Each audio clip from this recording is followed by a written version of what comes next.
Do you know Simone Biles? Well, yes, I'm talking about that American gymnast. I was watching her at the World Artistic Gymnastic Championships held in Belgium, and I just realized that we have tons of business lessons that we can learn from her. I can assure you that these lessons are so valuable to you, so you better not miss them.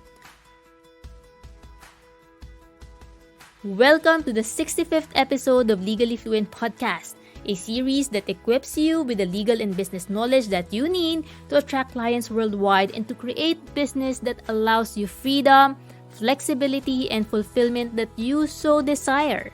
I'm here to break down intimidating legal and entrepreneurial concepts into simple, actionable steps that you can implement today.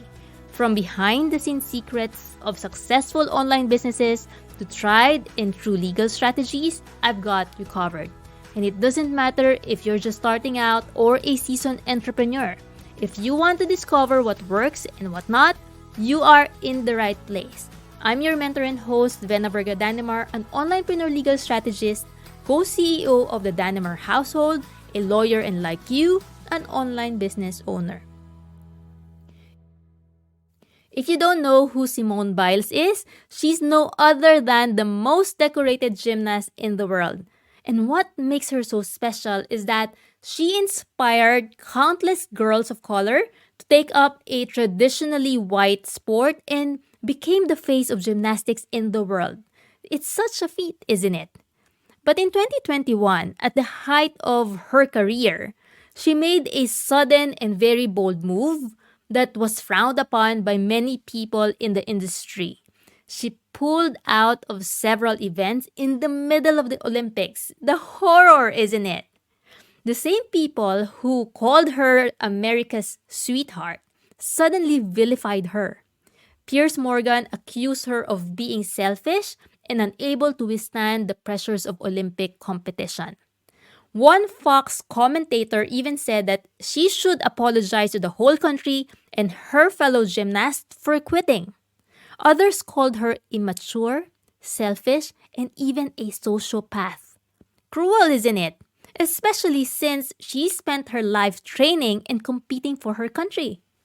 Now, 2 years after she took that break, Biles returned to the world stage and claimed her 21st world title.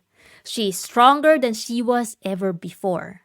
While I was watching Simone Biles, I can't help but look back at my own experiences because there were some instances in my own life when I was at the top of my game, but the pressure was just so great from all directions that I decided to take a step back. And with such a decision came negative reactions from people around me. You're wasting your potential. What will others say? Think about the opportunities you're letting go. Sounds familiar? Well, it doesn't have to be a life-changing or a big decision. It can be as simple as stepping back from social media after working months to build a huge following, or deciding to close an online shop when we have lots of orders, or taking a break from school, for example. This is when I realized that what Simone Biles experienced was not special or local to her. As entrepreneurs, we can learn a lesson or two which we can apply in our own journey.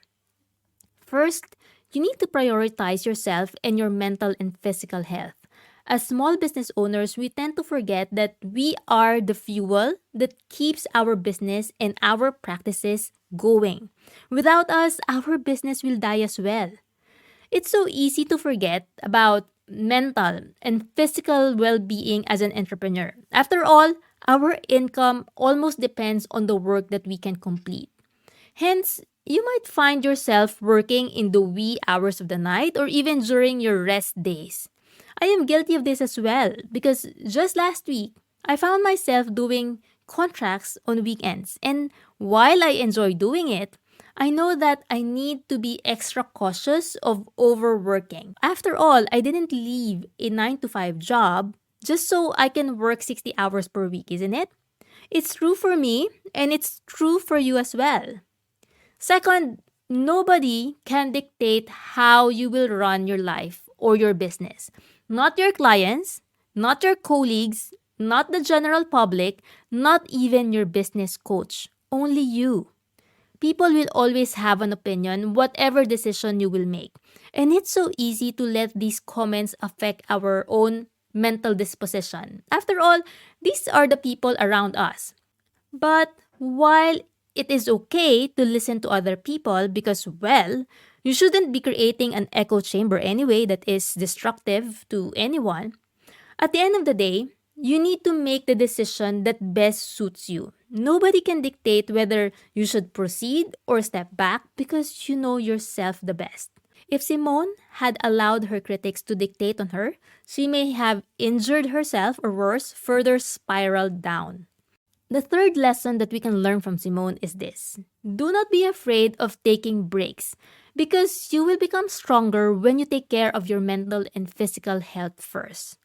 Those long vacations can be like magic for your entrepreneurial journey, and they allow you to completely unplug, recharge, and gain new perspectives. Plus, they give you a chance to spend quality time with loved ones and rejuvenate your creative juices. But hey, even I sometimes dread taking long vacations, and I realize that it often boils down to a few common reasons. And the first one is my fear of falling behind. We worry that stepping away will put us behind schedule. But in reality, the mental and physical reset can make us more efficient when we return. The second reason may be control issues. We like to be in control, and taking a break can feel like we are relinquishing control. However, effective delegation can mitigate this concern, like if you have a VA, for example. The third reason is fear of missing opportunities. We're always on the lookout for the next big thing, and taking a break makes us feel like we're missing out. But remember, good opportunities will still be there when you return. And lastly, is perceived expectations. We think others expect us to constantly be available. But setting boundaries is not only healthy, but also respectable. Do you have these fears as well? You see, taking breaks, even longer vacations, isn't a hindrance. It's an investment in our well-being and ultimately in our business. It's a chance to come back stronger, more creative, and more resilient than ever. So don't be afraid to take the well-deserved time off. You might not realize it, but actually, it can be a secret weapon for success.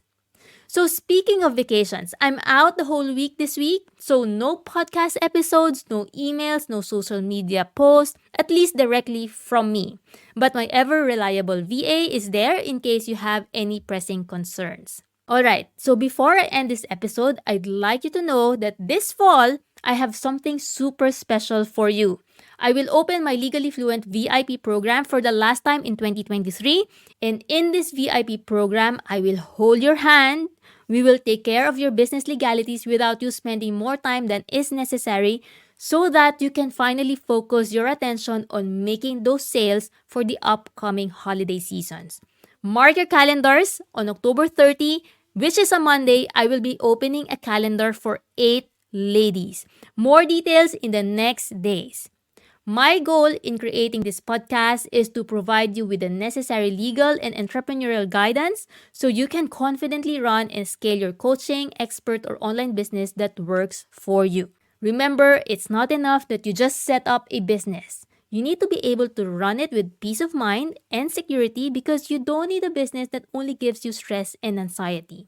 So if you're ready to leave anxiety and insecurity and fear behind and take your business to new heights, be sure to follow Legally Fluent Podcast and our social media account, Legally She Can.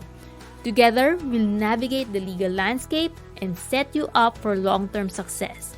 Join me next week for episode 66 of this series, and until then, my preppy friend, take care, keep striving for your goal, and stay legally fluent.